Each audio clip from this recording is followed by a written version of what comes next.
സങ്കീർത്തനം 91. കർത്താവിൻ്റെ സംരക്ഷണത്തെക്കുറിച്ച് മനുഷ്യന് ഉറപ്പു തരുന്ന, നമുക്ക് ഏവർക്കും ഏത് ദുർഘട നിമിഷത്തിലും ധൈര്യം നൽകുന്ന വചനഭാഗം നമുക്കിന്ന് ഏറ്റുചൊല്ലാം. അത്യുന്നതന്റെ സംരക്ഷണത്തിൽ വസിക്കുന്നവനും സർവശക്തന്റെ തണലിൽ കഴിയുന്നവനും, കർത്താവിനോട് എൻ്റെ സംഗീതവും എൻ്റെ കോട്ടയും ഞാൻ ആശ്രയിക്കുന്ന എൻ്റെ ദൈവവും എന്ന് പറയും.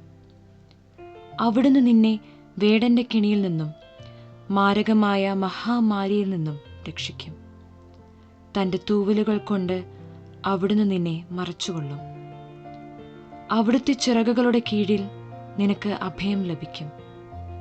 അവിടുത്തെ വിശ്വസ്തത നിനക്ക് കവചവും പരിചയവുമായിരിക്കും. രാത്രിയിലെ ഭീകരതയും പകൽ പറക്കുന്ന അസ്ത്രത്തെയും നീ ഭയപ്പെടേണ്ട.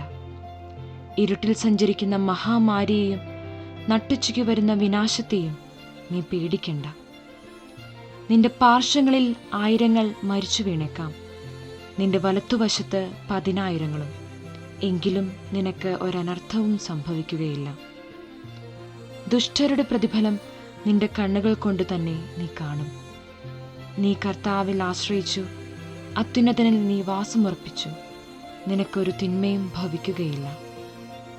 ഒരനർത്ഥവും നിന്റെ കൂടാരത്തെ സമീപിക്കുകയുമില്ല. നിന്റെ വഴികളിൽ നിന്നെ കാത്തു പാലിക്കുവാൻ അവിടുന്ന് തൻ്റെ ദൂതന്മാരോട് കൽപ്പിക്കും. നിന്റെ പാദം കല്ലിൽ തട്ടാതിരിക്കാൻ അവർ നിന്നെ കൈകളിൽ വഹിച്ചുകൊള്ളും.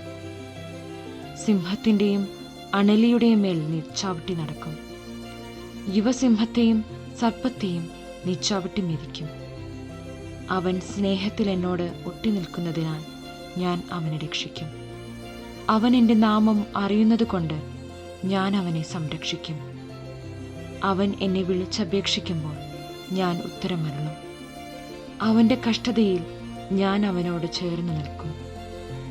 ഞാൻ അവനെ മോചിപ്പിക്കുകയും മഹത്വപ്പെടുത്തുകയും ചെയ്യും. ദീർഘായുസ് നൽകി ഞാൻ അവനെ സംതൃപ്തനാക്കും. എൻ്റെ രക്ഷ ഞാൻ അവന് കാണിച്ചു കൊടുക്കും. യേശുവേ സ്തോത്രം, യേശുവേ നന്ദി.